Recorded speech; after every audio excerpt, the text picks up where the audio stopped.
Chers lecteurs, bonsoir. J'espère que vous allez bien et que vous avez passé une bonne semaine. Alors cette semaine, je vais vous parler d'un tout petit livre qui ne fait pas du tout partie parce qu'il est déjà sorti il y a je crois quelques années. Et c'est mon frère qui m'a dit, écoute, tu dois le lire parce que c'est vraiment un bijou. Il s'agit d'un livre qui a été publié aux éditions Pointillé-Belfond, que je ne connaissais pas. Et c'est un roman qui a été écrit par Johannes Smadja et qui s'intitule J'ai cru qu'ils enlevaient toute trace de toi. Alors, pour ceux qui veulent enfin comprendre je dirais, la guerre entre les Tutsis et les Hutus, ce fameux conflit qui finalement n'a duré que quelques mois, mais a engendré énormément de morts, eh bien, c'est le moment de lire ce livre, un livre qui est magnifiquement écrit. Alors, on ouvre le livre et ça commence par une phrase très percutante.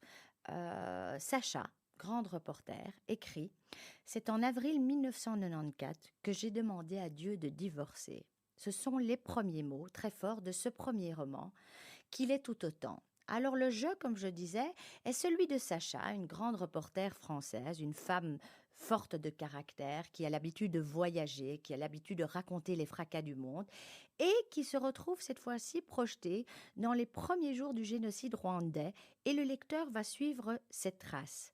Et ce qui est magnifique dans ce livre, c'est que les romans qui parviennent à dire la grande histoire à travers le prisme de l'intime, du personnel, du familial, eh bien souvent, pour moi, ce sont des romans qui ont tout réussi parce qu'ils parviennent à mêler deux récits, deux regards portés sur un événement traumatisant, dans ce cas-là, le génocide rwandais, et chacun avec ses mots, et chacun, je dirais, par rapport au monde qui l'entoure. Alors, c'est vrai qu'évoquer le Rwanda et ces terribles semaines qui plongèrent tout le pays dans un effroyable génocide, eh bien, il fallait une plume de qualité pour aborder le sujet, justement par la fiction. Et le moins qu'on puisse dire, c'est que l'écrivain assure parfaitement sa mission. Alors il y a deux styles, parce qu'il y a d'un côté Sacha, qui est envoyé en Afrique du Sud et qui, par le plus pur des hasards, se retrouve, je dirais, dans une situation où elle va devoir raconter, c'est-à-dire, non, elle se retrouve à l'aéroport et soudainement, elle voit des caisses en provenance du Rwanda et une des caisses est entrouverte et elle aperçoit des bachettes. Elle comprend très très vite qu'il y a quelque chose qui va se jouer au Rwanda. Et comme elle a été envoyée en Afrique du Sud parce que à ce moment-là, c'est la fin de l'apartheid et le début des élections libres, elle a été envoyée là pour couvrir ce qui se passe en Afrique du Sud. Mais intelligente et rapide, et parce qu'elle flaire le scoop, elle se rend avec un ami photographe au Rwanda. Alors d'un côté, il y a son histoire à elle, c'est une journaliste, donc le récit d'un côté aborde le style journalistique, il est captivant, il n'y a pas de temps mort, on est vraiment ancré dans le présent et basé sur des faits politiques réels.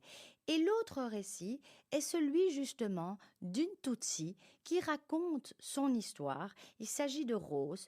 Rose, son histoire, elle est nostalgique, elle est romantique. Elle raconte au fait que elle parle de son père dans la maison de Vanny, comme elle surnomme sa maison. Elle parle de Daniel, son époux qui est médecin. Elle parle de leur fils et l'époque du vieux Rwanda, qui était à l'époque convivial, chaleureux. C'était véritablement, elle dit, des moments de très paisibles et on vivait dans des quartiers de soleil. Et donc elle est muette, Rose, et donc elle écrit à son mari et donc on assiste d'un côté à un style plus journalistique dû à Sacha le reporter qui raconte ce qu'elle voit, et de l'autre côté, Rose muette qui écrit, donc un style plus épistolaire, plus lyrique et plus romanesque. Et la plume dans ce cas-là est magnifique, le texte est je dirais, poignant, palpitant. Et donc, elle parle à son mari, elle lui raconte ce qui va lui arriver, parce que son mari va partir à la recherche de Rose et de leur fils. Et c'est terrible. Et puis aussi, ce qui est terrible, c'est, ou ce qui est très beau, c'est la sensualité qui se dégage des lettres qu'elle va écrire à son mari. Ce qui est très beau aussi, c'est la façon dont elle décrit la nature du Rwanda, la nature de l'Afrique, ce pays qu'elle aime tant. Et c'est très joli de la lire, je dirais. Alors, je dirais que les deux récits vont finir par se recouper et le destin de ces deux femmes vont se rejoindre. Ce qui est très intéressant, c'est que l'auteur nous montre que finalement, même si ce conflit n'a eu lieu que 3 mois, d'abord il y a eu un nombre de morts énorme, mais ce qu'il y a aussi eu, c'est que c'était un conflit qui était déjà nourri depuis très longtemps. C'est-à-dire, il ne faut pas oublier que je pense que le Rwanda était à un certain moment sous protectorat, je pense, allemand, si je ne me trompe pas. En tous les cas, ensuite, il a été repris, c'est-à-dire la Belgique, c'était une colonie de la Belgique. Et donc, déjà à l'époque, sans que les choses soient dites vraiment, il y avait par-ci par-là des articles qu'on pouvait retrouver qui montraient finalement la lutte entre les Tutsis et les Hutus. Et en même temps, à certains moments, on assiste bien entendu à cet attentat politique qui va précipiter les événements et qui vont finalement faire que les choses vont aboutir vers l'horreur. Alors, c'est vrai que ce qu'elle décrit Rose, parce que Rose, elle est de l'intérieur de l'histoire, et ce qui décrit Sacha, qui est témoin justement de l'histoire, il y a des passages qui sont très très durs, mais c'est jamais excessif, c'est sans complaisance, même si vraiment il y a des moments où on peut avoir les larmes aux yeux terribles, tellement c'est dur. Mais c'est important finalement d'expliquer tout ça pour comprendre le cheminement psychologique de Sacha, dont on va voir finalement que par moments ses certitudes pardon, ses certitudes flanchent, je dirais, et comprendre au fait qu'elle prend petit à petit compte de la mesure de la barbarie qui se déchaîne devant elle. Alors, Rose, à un certain moment, elle va disparaître. Elle va disparaître avec leur très jeune fils, Joseph, et Daniel, l'époux, va la rechercher. Et donc, il va rencontrer Sacha et le photographe, et ils vont l'aider aussi à retrouver, je dirais, à ce que Daniel retrouve sa femme. Alors c'est une très belle idée de l'auteur de faire parler Rose la muette à travers des extraits de son carnet, qui sont autant des lettres d'amour écrites pour son mari, des lettres très sensuelles, autant des lettres terribles qui dévoilent justement le vécu de Rose durant ce génocide. Et tout ce roman, finalement, joue sur ce modèle d'équilibre à fleur d'émotion. C'est vrai que ça aurait pu être lourd par moments, mais ça ne l'a jamais été. Et il y a des moments qui sont terriblement bouleversants.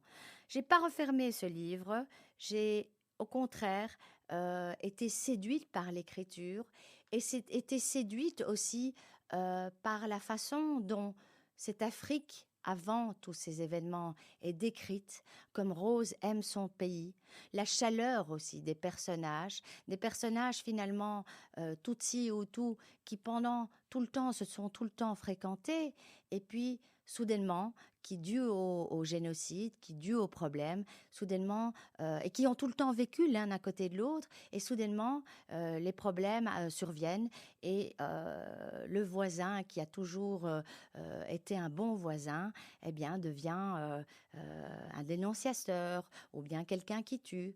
Enfin, je vais vous dire, finalement, c'est le cas dans toutes les histoires de génocide, dans toutes les histoires de guerre. C'est un très beau roman qui est empli de souffle romanesque et de lumière, malgré la noirceur du sujet. Alors, je vais quand même vous prendre encore juste un petit passage, si j'arrive à le retrouver. Et malheureusement, oui, voilà. Un petit passage qui décrit très très bien ce qu'est un génocide et qui explique aussi un peu cette façon dont Johann Smadja écrit. Où il explique très très bien les choses et où pas seulement qu'il explique très très bien les choses, mais où il y a une intelligence dans cette écriture. Il dit En parlant des génocides, il dit que Rose lui raconte que son père lui a un jour dit « Ceux qui se sont adaptés à tout ont survécu. Mais la majorité n'en a pas été capable et en est morte. » Il parlait de la Shoah, mon père, ou peut-être de l'après, car la tragédie d'un génocide réside aussi dans son dénouement. À un moment ou un autre, il doit s'arrêter. Et à ce moment, que se passe-t-il? Après, les peintres ont pu peindre à nouveau en noir et gris. Les sculpteurs ont pu sculpter à nouveau la glaise tombante, le métal froid, le minéral. Les chanteurs ont pu fredonner à nouveau des mélodies affligées. Les compositeurs ont pu aligner leurs milliers de notes graves, lancinantes, oubliées. Voilà, la vie reprend, malheureusement, après toutes les horreurs, et on essaye tant bien que mal de survivre. Et c'est le cas, c'est ce que vous verrez, de Rose et des autres. À lire